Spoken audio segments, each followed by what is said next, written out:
ನಮಗೂ ಸರ್ಕಾರಕ್ಕೂ ಕಗ್ಗಂಟಾಗಿದ್ದೇನೆಂದರೆ, ಒಂದು ಅವರು ಜುಲೈ 4 ನಡೆದಂಥ ಸಭೆಯಲ್ಲಿ ಮುಖ್ಯಮಂತ್ರಿಗಳು ಹೇಳಿದರು, ನಾವೇನು ಅರಿಯರ್ಸ್ ಕೊಡಬೇಕಾಗಿಲ್ಲ, ಇನ್ನು ಹೊಸ ವೇತನ ಒಪ್ಪಂದ 1/4/1/24 ಆಗಬೇಕಾದಿಲ್ಲ, 23 ಫೆಬ್ರವರಿಯಲ್ಲಿ ನಾವು ಕೊಟ್ಟಿದ್ದರಿಂದ ಇನ್ನು 4 ವರ್ಷ ನೀವು ಕಾಯಬೇಕು ಅಂತ ಹೇಳಿದ್ರು.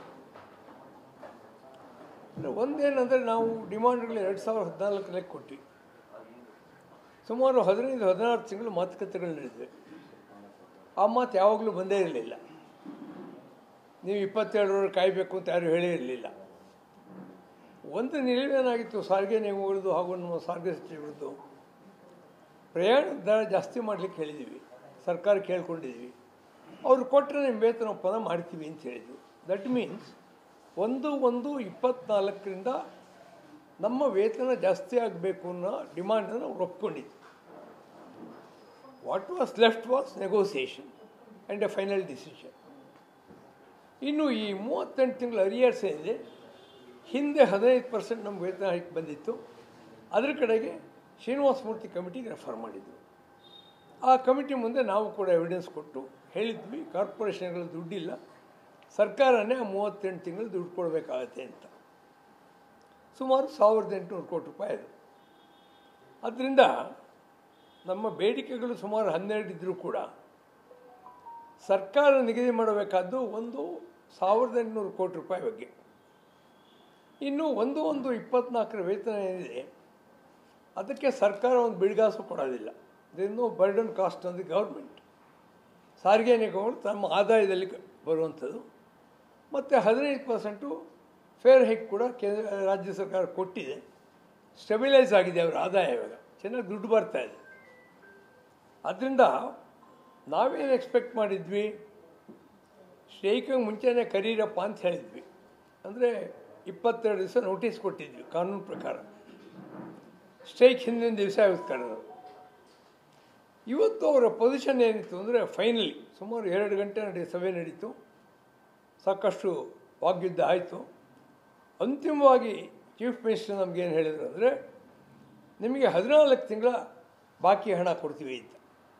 ಇನ್ಸ್ಟೆಡ್ ಆಫ್ 38 ಮಂತ್ಸ್ 14 ಮಂತ್ಸ್ ಕೊಡ್ತೀವಿ. ಶ್ರೀನಿವಾಸ ಮೂರ್ತಿ ಅಷ್ಟೇ ರೆಕಮೆಂಡ್ ಮಾಡಿರೋದು ಅಂದರು, 14 ಮಂತ್ಸು. ಇನ್ನು ಈ 1/1/24 ವೇತನ ಒಪ್ಪಂದ ಇದೆ, ಅದನ್ನು ಸೆಷನ್ ಆದಮೇಲೆ ಮಾತಾಡೋಣ, ಮುಂದಕ್ಕೆ ಹಾಕ್ಬಿಡಿ ಅದನ್ನು ಅಂದರು. ನಮಗೆ ಅದು ಸುತರಾಮ್ ಒಪ್ಪಿಗೆ ಆಗಲಿಲ್ಲ. ಯಾಕೆಂದರೆ ಡಿಸೆಂಬರ್ 31 ನಾವು ಸ್ಟ್ರೈಕ್ ಮಾಡ್ತೀವಿ ಅಂತ ಹೇಳಿದ್ವಿ. ಆಗ ಕೈ ಬಿಟ್ಟುಬಿಡಿ ಅಂತ ಹೇಳಿದ್ರು ಅವರು, ನಾವು ಕರೆದು ಮಾತಾಡ್ತೀವಿ ಅಂತ. ಡಿಸೆಂಬರ್ ಆದಮೇಲೂ 8ನೇ ತಿಂಗಳಿದು. ಇವಾಗ ಕರೆದು ಬಿಟ್ಟು ಇದುವರೆಗೆ ಏನೂ ಕೊಡಬೇಕಾಗಿಲ್ಲ ಅಂತ ಹೇಳಿದವರು, ಇಲ್ಲ ಇವಾಗ ಸ್ವಲ್ಪ ಕೊಡ್ತೀವಿ ಅಂದರೆ ಏನಿದೆ, ಮೀನಿನ ಅಂಗಡಿ ವ್ಯಾಪಾರ ಇದು, ವಾಟ್ ಈಸ್ ದಿಸ್?